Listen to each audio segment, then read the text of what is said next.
여러분 요한계시록 12장의 내용을 다시 한번 좀 리뷰 다시 한번 살펴보려고 하는데요.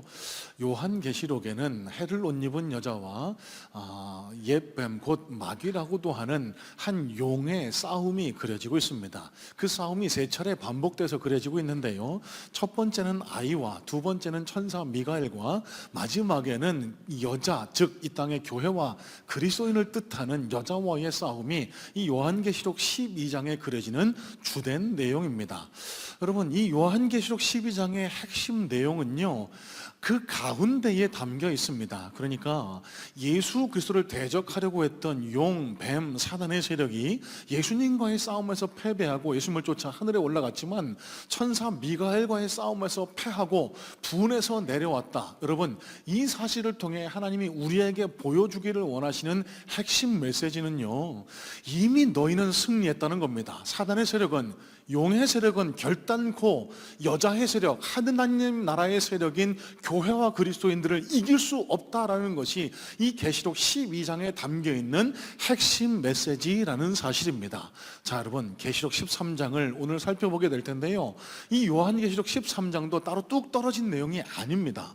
이 요한계시록 12장서부터 이어지는 맥락, 스토리, 같은 주제를 담고 있는 내용인데요. 자, 여러분, 이 12장의 내용에 이어지는 이 13장의 내용은요, 이 지난주에 나누었던 것처럼 이 계시록 12장이 그리스도인들이 마주하고 있는 전쟁, 영적 전쟁의 본질은 무엇인가에 대해서 가르쳐 주었다라고 하면은, 이어지는 이 13장에는요, 그러면 이 땅의 교회와 그리스도인들이 마주하고 있는 영적 전쟁, 그 적군의 실체가 무엇인지를 우리에게 보여주고 있다라고 그렇게 이해하시면 계시록 13장을 더 잘 이해하게 되시리라고 믿습니다. 요한계시록 12장 말미에는요, 이 땅의 교회와 그리스도인들과 대적하려고 바다 위에 서 있는 용, 곧 사단이 그려지고 있는데요, 그 사단의 수하들이 올라오는 것으로 계시록 13장이 시작을 하고 있습니다. 자, 이 계시록 13장을 통해 하나님께서는 오늘을 살아가는 저와 여러분들에게 어떤 영적 교훈을 전달하길 원하실까? 말씀을 조금 더 깊이 살펴보면서 또 하나님 나라의 교훈을 깨달아 우리 삶과 심령에 새기기를 소망합니다. 자, 1절 말씀부터 다시 한번 보겠습니다. 1절입니다. 내가 보니 바다에서 한 짐승이 나오는데 뿔이 10이요 머리가 7이라 그 뿔에는 10 왕관이 있고 그 머리들에는 신속모독하는 이름들이 있더라. 여러분, 요한계시록 13장을 읽으시면서 어떤 인상, 어떤 느낌을 받으셨는지 모르겠습니다. 이제 본격적으로 어려워지는구나, 도대체 무슨 소리인지 모르겠다, 이러는 분들이 계실 수 있을 것 같아요. 여러분, 간단하게 정리를 해보겠습니다. 앞서 말씀드린 대로요, 이 13장은 따로 떨어진 게 아닙니다. 12장에서 이어지는 내용인데요, 이 땅의 교회, 그리스도인들과 싸우려는 용의 두 부하, 두 수하가 등장합니다. 바다에서 올라오는 짐승, 땅에서 올라오는 짐승이 올라와서 이 땅의 교회와 그리스도인들을 대적하게 된다라는 것이 이 요한계시록 13장의 주된 내용입니다. 자, 그런데 이 짐승이 등장하는데 뿔이 달렸고 막 머리가 7개고 막 왕관이 달려있고, 여러분, 이런 자세한 디테일에 너무 많은 주의를 기울이시다 보면은 요한계시록 13장이 우리에게 전하기를 원하시는 핵심 메시지를 놓치게 되는 경우가 있을 수 있습니다.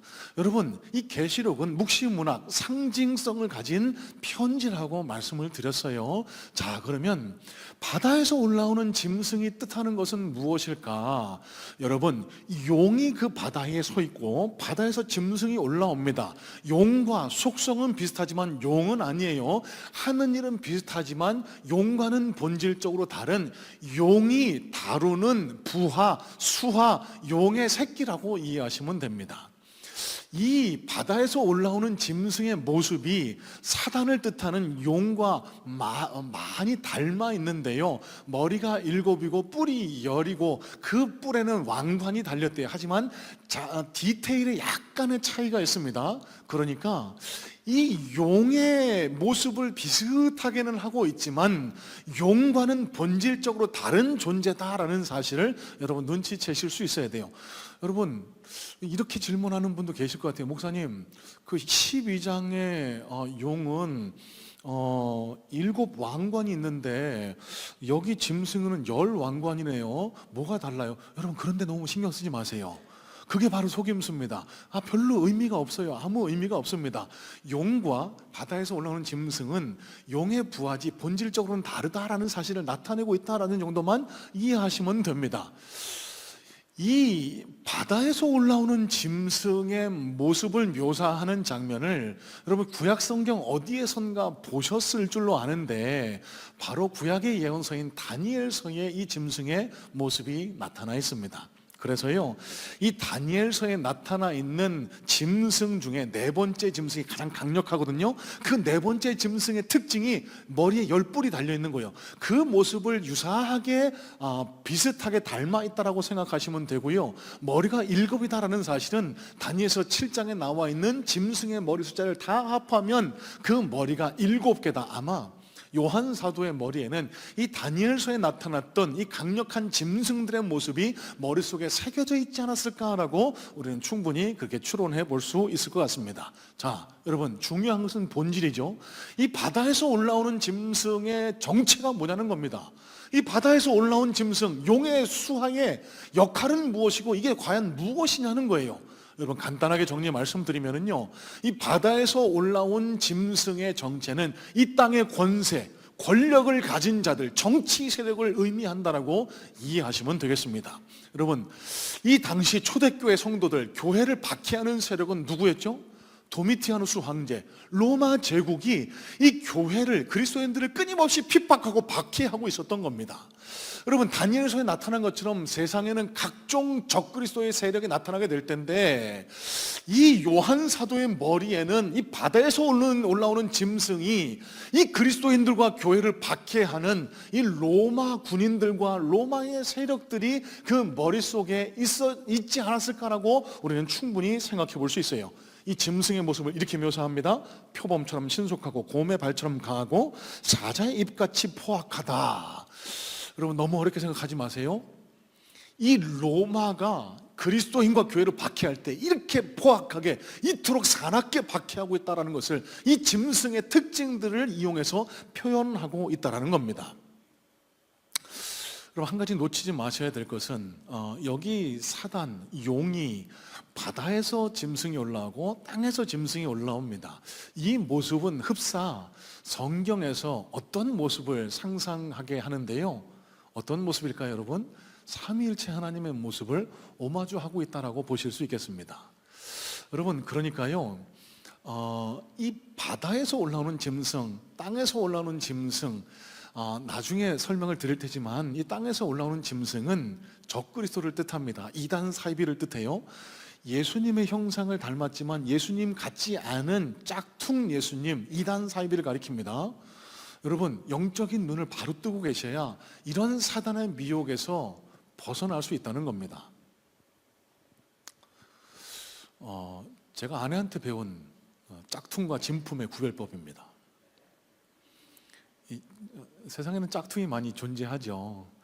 명품, 누구나 갖기를 소망하지만 너무 그 고가의 비용 때문에 쉽사리 접근하지 못하는 분들의 그 마음을 이용해서 짝퉁 업자들이 짝퉁을 많이 생산하게 되는데요, 진퉁과 짝퉁을 구별하는 가장 극명한 방법이 있다고 합니다. 비 오는 날 가방으로 비를 피하면 그건 짝퉁이고, 가슴에 품으면 그건 진짜라고 하더라고요. 여러분, 여기 사단이요, 하나님의 모습을, 삼위일체를 흉내내고 있지만 절대로 하나님과 같을 수 없다는 사실을 이 계시록 13장 내용을 통해서 우리는 깨달을 수가 있게 됩니다. 자, 4절 말씀도 한번 살펴볼까요? 4절입니다. 용이 짐승에게 권세를 주므로 용에게 경배하며 짐승에게 경배하이로되 누가 이 짐승과 같으냐, 누가 능히 이와 더불어 싸우리요 하더라. 자, 여러분, 이 용이 짐승에게 권세를 이양합니다. 어떤 권세요? 하나님의 나라의 세력, 교회와 그리스도인들을 핍박하는 그 권세. 여러분, 이 모습부터 어떤 장면이 연상되지 않으세요? 하나님이 이 땅에 오신 예수 그리스도께 당신의 능력을, 힘을 이양한 모습을 그대로 오마주하고 있는 거예요. 하지만 절대로 하나님과 같을 수는 없습니다. 자, 이 용으로부터, 사단으로부터 권세를 이양받은 이 바다에서 올라온 짐승이 끊임없이 그 교회를, 그리스도인들을 괴롭힙니다.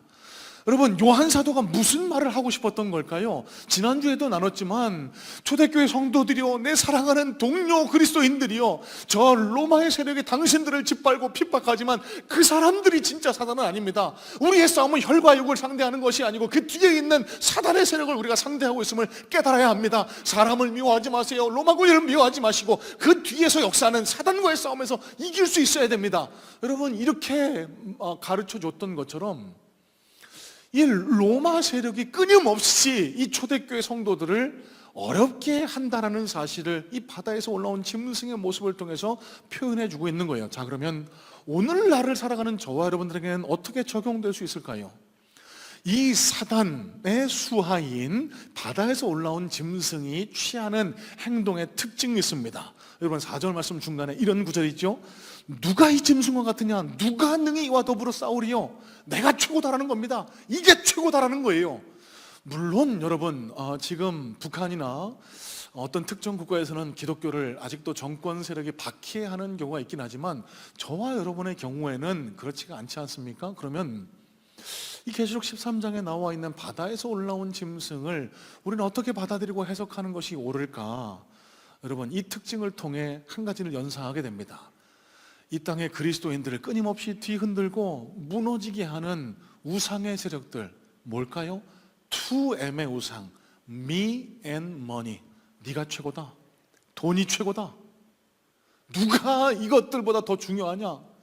주일날 교회 간다고 뭐 뾰족한 수가 생기냐? 이제 낙엽도 다 떨어지는데, 단풍 이제 곧 떨어지는데 놀러 가야지, 하루라도 더 일해서 돈 벌어야지. 여러분, 이 유혹은 사단에게 권세를 이양받은 바다에서 올라온 짐승, 곧 영적인 세력들이 우리를 삼키려고 노리는 유혹이라는 사실을 영적인 눈을 뜨고 받아들이실 수 있어야 되는 거예요. 모든 유혹을 이겨내고 주님을 예배하는 이 자리에 서신 우리 모든 성문의 성도님들을 주님의 이름으로 축복하고 환영합니다. 이미 승리하셨어요. 자, 우리 11절 말씀도 한번 볼까요? 두 번째 짐승도 한번 살펴보겠습니다. 11절, 내가 보매 또 다른 짐승이 땅에서 올라오니 어린 양 같고 두 뿔이 있고 용처럼 말을 하더라. 여러분, 성경에서 어린 양이 상징하는 건 뭐죠? 예수 그리스도입니다. 예수 그리스도의 모양은 하고 있지만 머리엔 두 뿔이 있대요. 용과 같은 말을 한대요. 그러면 여러분, 이게 뭘 뜻하는지 어렴풋이 짐작하시겠죠? 첫 번째 짐승은요, 이 우는 사자처럼 우리를 강력하게 흔듭니다. 여러분, 실제 그렇지 않습니까? 네가 중요하다, 돈이 중요하다, 우리를 가장 강력하게 흔드는 세력입니다. 다른 짐승의 특징은요, 교묘하게 우리를 미혹해요. 부드러운 말로 우리를 미혹합니다.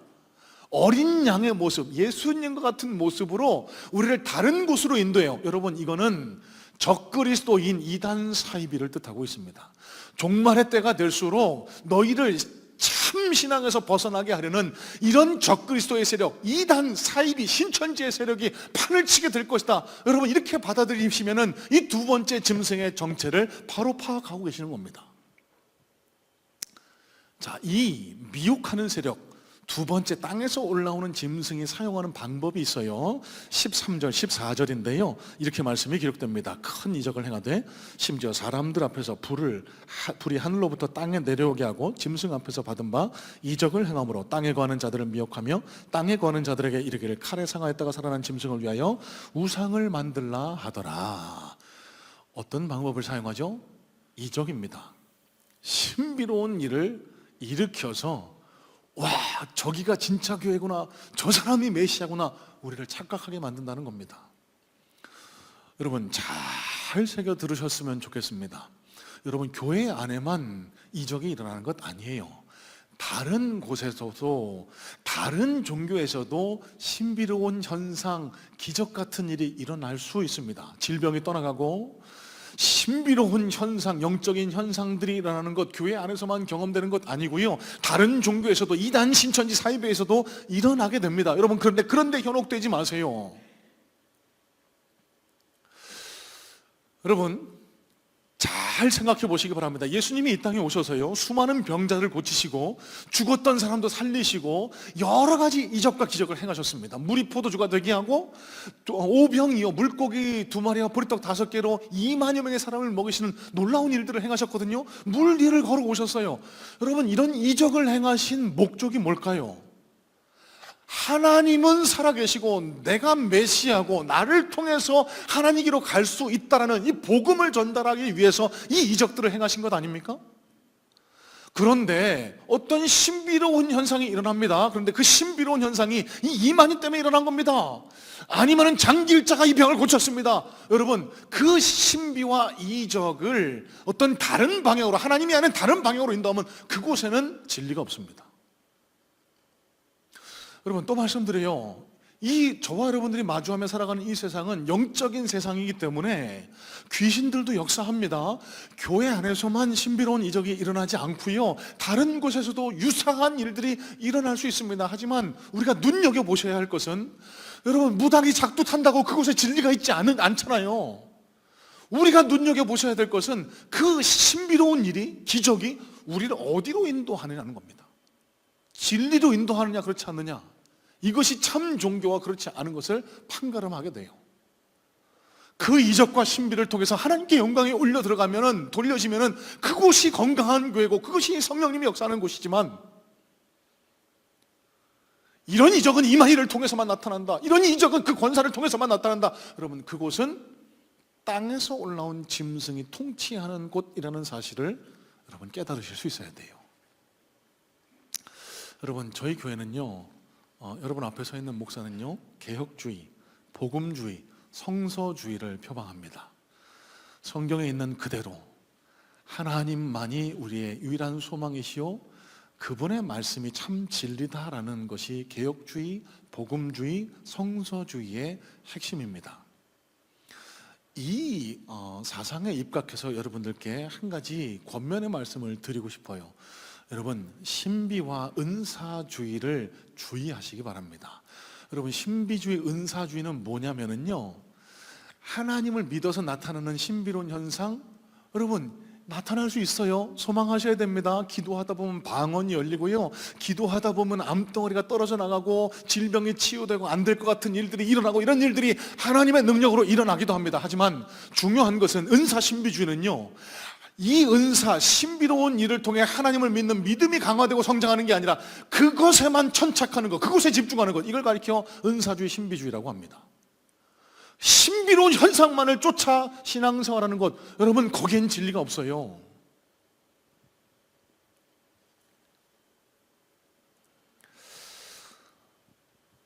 여러분, 저와 여러분들이 소망해야 할 진짜 기적은, 진짜 은사는 무엇일까요? 여러분, 고린도전서에도 분명히 기록되어 있습니다. 방언도 있고 예언도 있고 방언 통변함도 있고 말씀의 능력, 지혜의 능력도 있지만 그 중에 가장 큰 은사는 사랑이라고 성경은 우리에게 증거합니다. 사랑과 희락과 화평과 오래 참음과 자비와 양선과 온유와 충성과 절제, 이 같은 것을 금지할 법이 없느니라라고 성경은 우리에게 분명히 가르쳐요. 여러분, 저도 늘 소망하는 게 이겁니다. 그 아픈 분이 있어서 저한테 오셨는데 제가 손을 얹고 딱 기도하면은 하고 쓰러지시면서 병이 다 나았습니다 라고 어떤 이단 신천지 집단에서 하는 것처럼, 그러면 얼마나 목회가 쉽겠습니까? 금방 소문나겠죠. 저기 용한 목사 있다, 저기 한번 가보자. 그러면 뭐 전도할 필요가 뭐가 있습니까? 이렇게 머리 싸매고 설교 준비할 필요가 뭐가 있겠습니까? 딱 기도하면 딱 나았다, 목발을 짚고 들어왔는데 나중에 다 걸어 뛰어나가면서. 정말 저한테도 이런 능력이 있었으면 정말 좋겠습니다. 근데 잘 안 일어나거든요. 제가 사입이 그렇다라는 말씀을 드리는 건 아니고요. 여러분, 우리가 믿음으로 기도할 때 질병이 떠나가고 놀라운 역사가 일어난 이적이 일어납니다. 소망하시길 바랍니다. 하지만 그건 사람이 나타내는 능력이 아니에요. 하나님이 하나님의 뜻에 맞을 때, 복음 증거의 목적에 부합할 때 일으켜 주시는 역사가 은사고 능력이라는 사실입니다. 그런데 이것만을 바라보고 또 이 은사와 능력이 내 것이라고 개인의 유익을 취하게 되면 그곳은 여러분 이미 변질된 곳이라는 사실이에요. 여러분 기억하시길 바랍니다.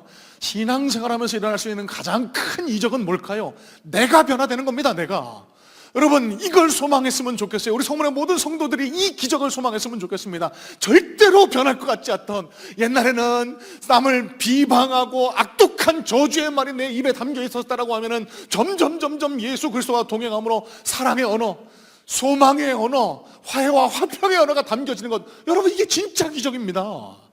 여러분, 예전에는 저 사람을 보면 혀를 찔찔 차면서 에이, 교회 다니는 사람은 뭐 저래 이랬다라고 하면은, 이제는 점점 예수 그리스도께 다가감으로 저 사람 때문에라도 내가 교회 한번 가봐야 되겠어. 여러분, 이게 진짜 기적 중에 기적이라는 사실을 기억하시길 주님의 이름으로 축복합니다.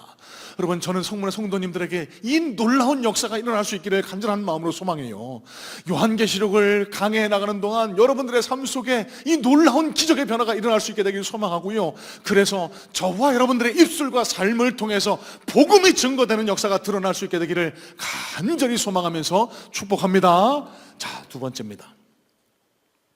저 뒤에 16절로 18절 말씀을 살펴볼 텐데요, 16절에서 18절 말씀 보겠습니다. 그가 모든 자, 곧 작은 자나 큰 자나 부자나 가난한 자나 자유인이나 종들에게 그 오른손이나 이마에 표를 받게 하고 누구든지 이 표를 가진 자 외에는 매매를 못하게 하니, 이 표는 곧 짐승의 이름이니 그 이름의 수라. 지혜가 여기 있으니 총명한 자는 그 짐승의 수를 세어보라. 그것은 사람의 수니 그의 수는 666이니라. 그래서 최병진 장로님 기도해 주신 대로 점점 불확실성이 증가하는 그런 시대를 저와 여러분들이 살아가고 있는 것 같습니다.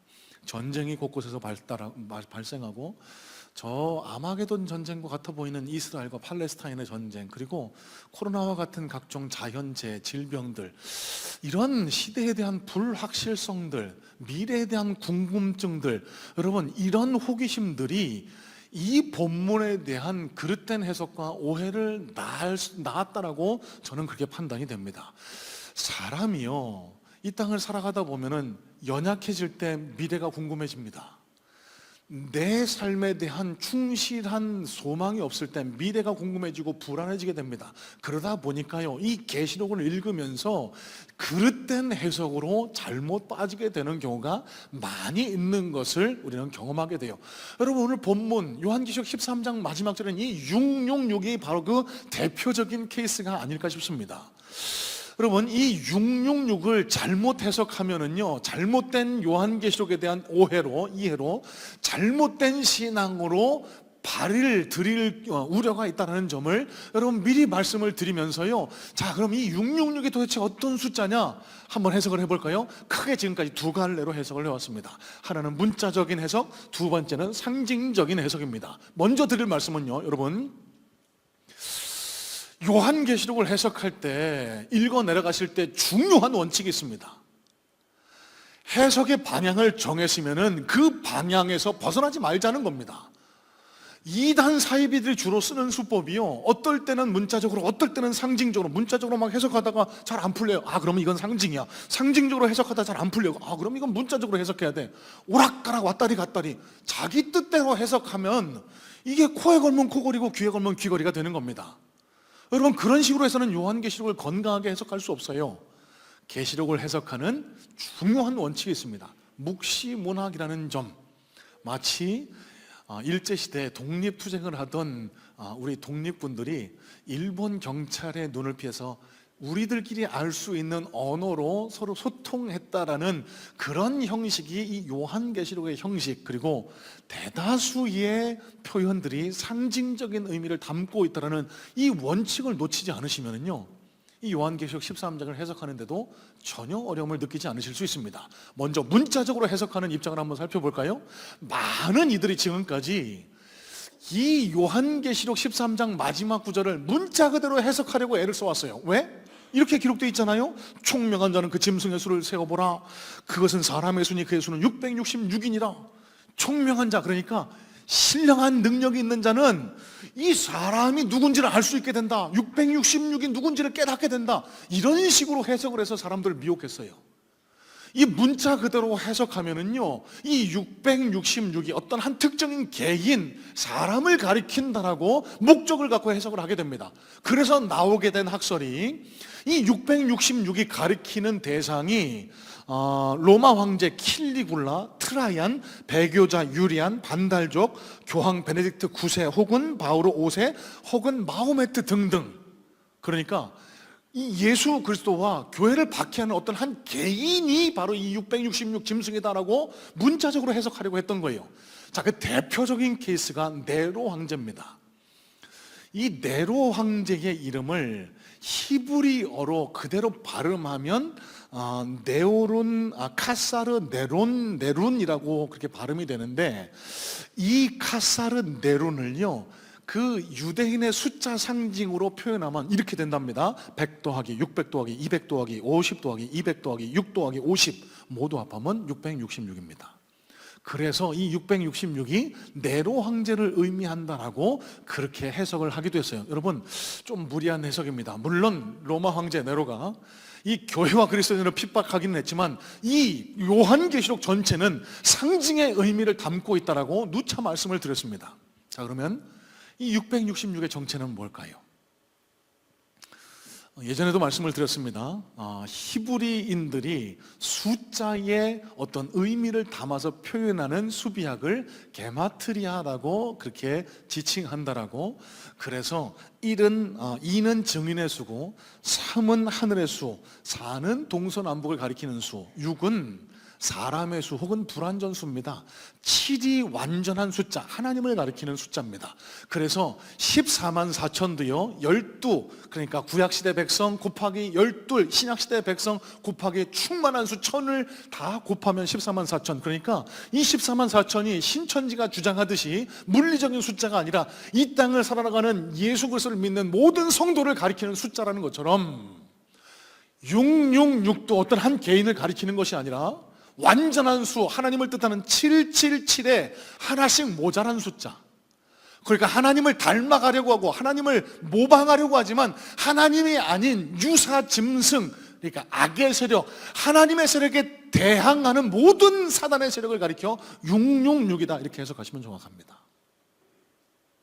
앞에 나온 바다에서 올라오는 짐승, 우리를 신앙에서 멀어지게 하는 네가 최고야, 돈이 최고야라고 하는 것, 이게 666이에요. 이단 신천지 사이비가 간도 쓸개도 다 빼줄 것처럼 우리에게 다가와서 이 요한계시록은 이렇게 풀어야 돼 그러면서 이만희가 메시아래요, 그리스도래요. 여러분, 그게 바로 666입니다.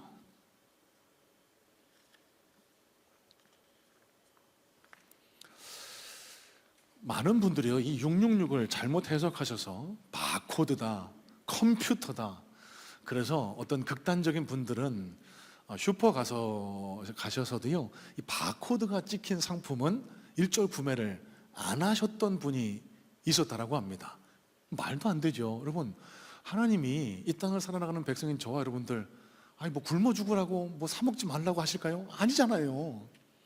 가장 논란이 됐던 베리칩이라고 있습니다. 베리칩 들어보시면 들어보셨을 거예요. 베리피케이션 칩이라고 해서요 요만한 조그만한 쌀톨만한 그런 어떤 칩이 개발이 됐답니다.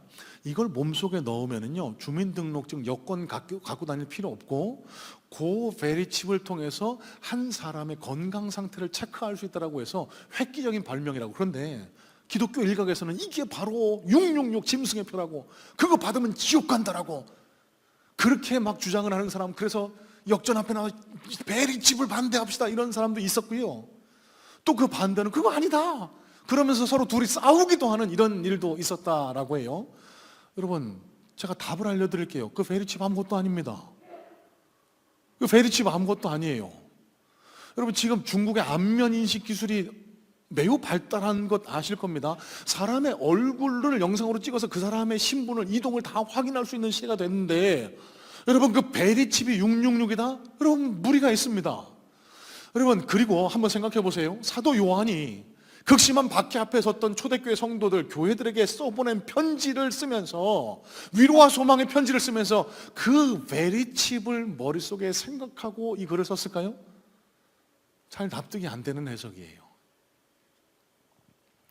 여러분, 그러면 우리가 취해야 될 건강한 입장은요, 이 짐승의 수 666은 이 땅에서 그리스도를 쫓아 신앙생활하는 저와 여러분들, 그리고 건강한 교회를 끊임없이 무너뜨리려고 하는 바다에서 올라온 짐승, 땅에 올라오는 짐승, 하나님을 대적하는 모든 적그리스도의 세력을 뜻하는 그 숫자다라고 이해하시면 정확하겠습니다. 자, 그러면 이제 마지막으로 이 요한계시록 13장을 통해 하나님이 우리에게 진짜 전달하기를 원하셨던 핵심 메시지는 무엇일까요?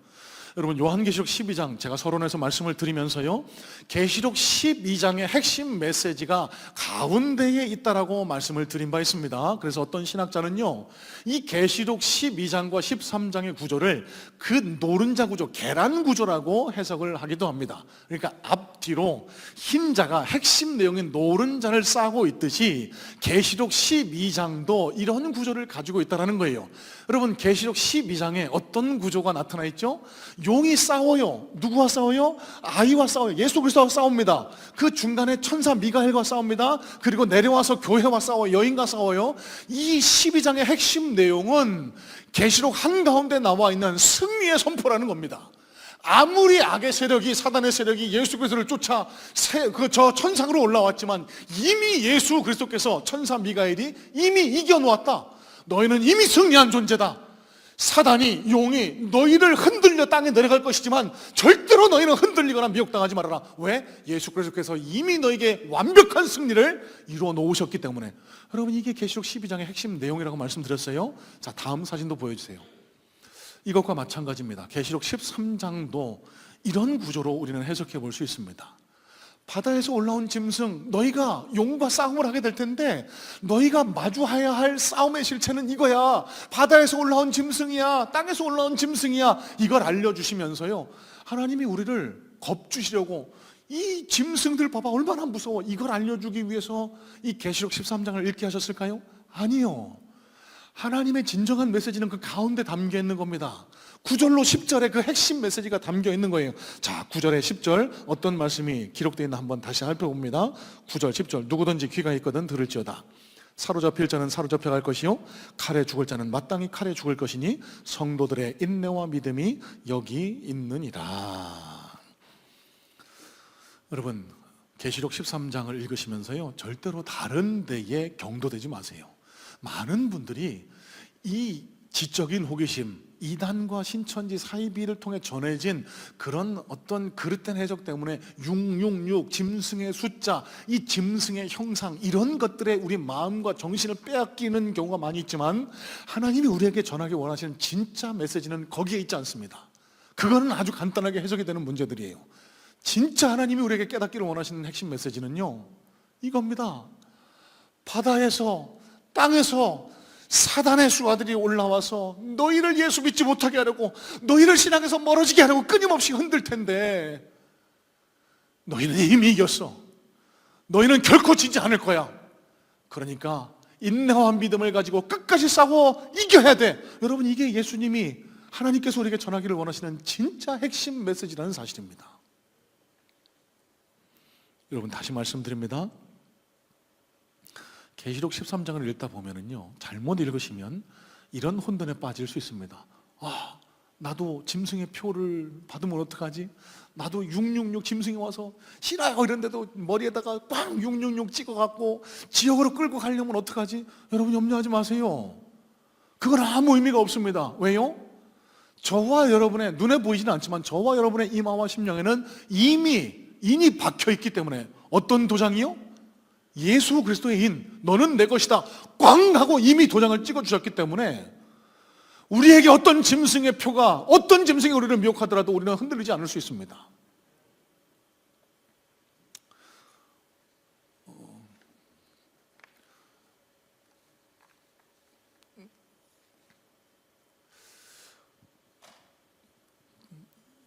결혼하신 분들이 종종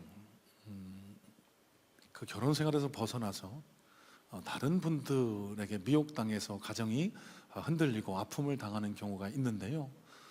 여러분, 가정을 건강하고 바르게 지키려는 지키기 위한 가장 좋은 방법이 뭘까요? 내 배우자를 더 사랑하는 겁니다. 그럼 흔들리지 않을 수 있어요. 바람 피는 남성들 보니까요, 결혼 반지를 바람 필 때는 빼서 어디다 놓고 총각 행세하다가 집에 들어갈 땐 반지를 또 끼고. 여러분, 저와 여러분들이 이런 사람이 되지 않기를 바랍니다. 교회 들어올 때만 예수 그리스도의 신부인 것처럼 반지를 꼈다가 이 성전문을 나설 때는 이 반지를 빼서 어딘가에 감춰두고 세상과 벗하면서 죄악과 벗하면서 여러분 그렇게 신앙생활을 하셔서는요 하나님 앞에 당당한 최후의 승리까지 갈 수 있는 그런 그리스도인 되기가 쉽지 않을 수 있어요. 여러분 하나님께서 오늘 우리에게 요청하시는 바가 바로 이것입니다. 인내와 믿음을 가지고 끝까지 승리해라. 세상은 사단은 끊임없이 너를 미혹하며 뒤흔들 테지만 쉽지 않을 수 있어 얘들아. 세상은 네가 최고라고 하고 즐기는 게 최고라고 하고 돈이 있어야 네가 편안할 거라고 끊임없이 너를 유혹할 거야. 이단 신천지가 간이고 쓸개고 다 빼주면서 너를 그곳으로 끌어가려고 할 거야. 고통과 어려움과 시험이 있을 수 있어. 질병 때문에 마음 아플 수도 있고 어려운 일 당해서 힘들 수도 있고 경제적인 고통 때문에 마음이 아파할 수도 있어. 하지만 명심해.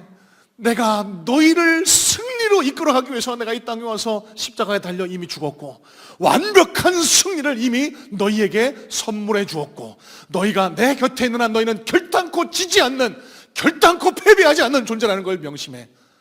내가 네 곁에 있을 거야. 내가 네 손을 잡아줄 거야. 네가 내 손을 잡고 있는 한 너는 결단코 지지 않을 거야. 이 믿음을 붙들고 날마다 싸워 승리하기를 원한다. 여러분 이게 오늘 저와 여러분에게 전달하기를 원하시는 하나님의 음성인 것을 기억하시기를 주님의 이름으로 축복합니다. 여러분 이 하나님의 음성을 굳게 붙드시고 다가오는 한 주간 동안에도 주님과 함께 동행하심으로 언제 어느 장소에 서 있든지 간에 날마다 승리의 삶을 살아나갈 수 있는 복된 능력의 그리스도인들 다 되시기를 주님의 이름으로 소원하고 축복합니다. 기도하겠습니다.